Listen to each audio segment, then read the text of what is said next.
Hey everybody, in this video I'm going to talk about what my league bags are going to look like to start the year at least, and then cover a few angles to help you build or put together your own league bag. I also am going to have a kind of companion video for some prep to do before you show up to league the first night and run into issues. Some fairly obvious things, but also some things you may not think about. A small monologue here to cover the base before we get into it. Yes, you're going to hear a lot of it if you watch all of these. But if new viewers are randomly popping in, it needs to be said. So yes, I have an outline I'm going to be reading off of. If you're listening to a speech or presentation or some kind of educational thing, I think you'd prefer the speaker/teacher actually have something prepared or some kind of structured outline or curriculum to work from, rather than just kind of hopping up there and shooting from the hip and hoping they covered everything. I have some points and notes to work from, but I'll also expand on things as we go through there so that I won't just do this dry reading from a script. Also, please note my sponsors and the wealth of resources I have linked in the description, things to help both you and me make this whole bowling thing work for all of us. Okay, so I can't cover every single ball out there, otherwise there'd be no point in making this video. This isn't about the specific balls, it's about the thought process that goes into choosing the balls. Now, I also have a new Arsenal building series coming up that goes a lot more in depth if you want that, but this is kind of like the Cliff's Note version in case you don't want to, take an engineering class just to bowl league.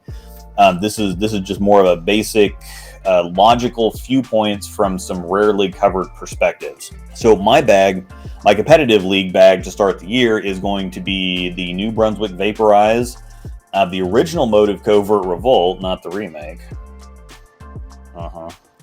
The Storm Summit, and the Hammer Scorpion Strike, plus a spare ball. Probably don't need that many, but it's a very competitive league. It's $30 a week, and depending on the time of the year and the pair that we land on, I may need a few different things.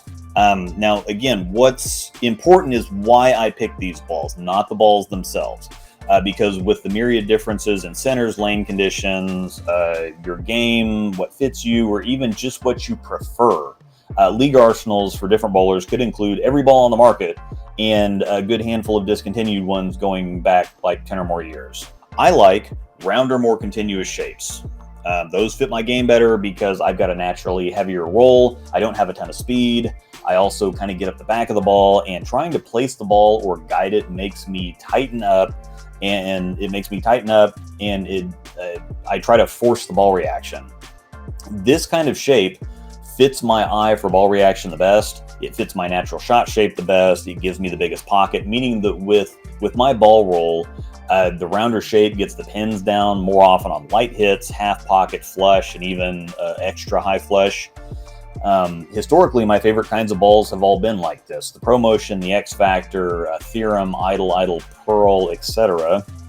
The Vaporize, starting at the top here, is basically a bigger Theorem. It's a little earlier and smoother than the Theorem. It helps control the lane a little better, but it's still pretty clean and fast, so I can stay soft and let the ball work. I don't need anything sanded or super strong because the house shot, I don't want to beat up the lane any faster than I have to. The Revolt is one of the classics that still acts brand new. It's a straight step down from the Vaporize that does virtually exactly what it does. It's a little cleaner and rounder, a little weaker, but if the Vaporize is just too much or burning up a little, the Revolt is the perfect look. The Summit is for going a totally different direction. If the other three balls are just a little clean and sharp, this one is super chuggy and slower to get traction and completely control the lane. I drilled a second one. It looks just as great as the first.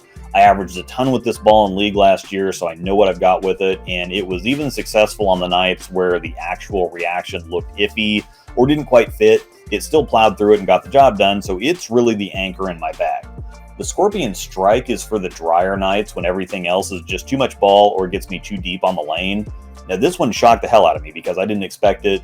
I didn't expect to like it as much as I do, and it's not perfectly continuous. It's a little directional or straightens out just a touchdown lane, but that actually works out well because it's clean and fast. But it won't try to chase the 10 pin off the deck. So on those nights where I can't get anything else down the lane or get it to hold, it'll get down the lane, but also go just a little straighter down lane if I want it to keep me from covering a ton of boards. Playing through righty headburn is a no-no on the left side, so straighter is literally greater in my case.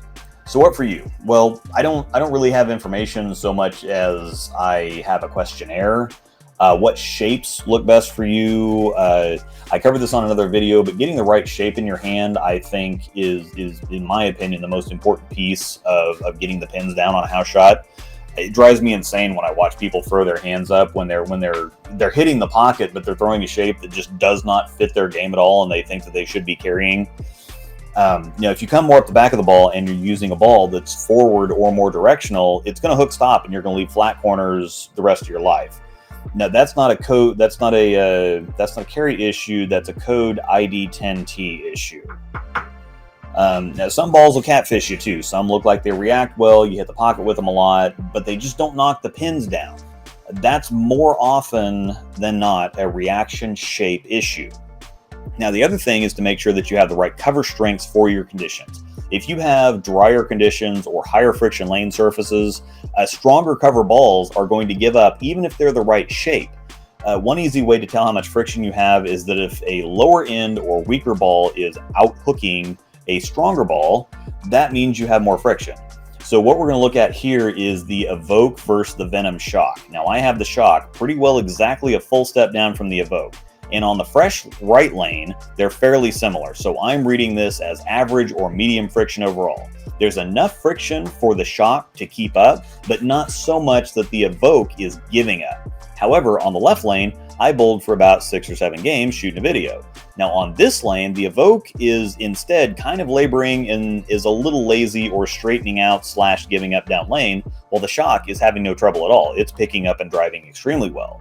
This is what burning up looks like, and because the Evoke is struggling and the Shock is thriving, this means there's not enough oil out there to get the Evoke down the lane. It's using too much too early, but because the Shock needs more friction or less oil than the Evoke to be at its best, it's perfectly at home from virtually anywhere I want to throw it. To flip back to the fresh lane to drive home the point, look at how much easier the Evoke gets down the lane and how much more energetic it is on the back end. This means that there's enough oil out there to push the reaction further down the lane so it doesn't start hooking as early, so it can respond more and faster on the back end. Finally, what are your personal specs? What kind of balls work for you? Do you even need to take more than 2 or 3 balls to league? Maybe you're in a trios league or even a senior league or left-handed and the lanes just don't transition for you. You probably don't need to have all your bases covered and have like a top to bottom, strong ball to weak ball kind of situation going on. If you're not going to change balls very often, you probably just need to take some stuff that you're actually going to use because the other stuff is just going to sit in the bag. If you have a game like mine, you're going to want rounder shapes like the Theorem, Vaporize, Evoke, GB5, IQ Tour, Ion Pro, so on and so forth. Now, if you get more around the ball and have trouble with stuff diving too hard or being too responsive down lane, you might want more hook set or directional or forward rolling balls like the Hammer Effect, Intense Mindset, Phase 2, Venom Shock, Summit Peak, etc., which are either more forward reactions or smoother reactions. If you have a higher rev rate and or a ton of friction, either from the lane condition or the lane surface, you're not going to want anything that I just talked about outside of maybe the Shock. You're going to be looking at Scorpion Strike, Kaboom, Fireball, Lightning Blackout, Hustle Line. So just take a minute to stop and think historically what has worked best for you, and then find other balls that react like that in varying strengths, and you should be covered. Now, I can't give you most of the answers you want, especially in a video, because the answers could be anything under the sun depending on your game and the conditions. I know bowling's frustrating because it's complicated and involved, but people try too hard to mathematically lock things down that just can't be locked down. It's largely experience-based. You have to figure out what works for you and what your specific answer is. All I can really do is guide you in the right direction and get you to look at things from the right perspectives. That's all I have for this one. Once again, please check out my sponsors in the description. It can help both you and me out. I know people hate being beaten over the head with advertising, but they support me, and no support means no videos and no channel, so they're doing all of this favor here. Look for tons more stuff like this coming soon. Thanks for watching, and may the strikes be with you.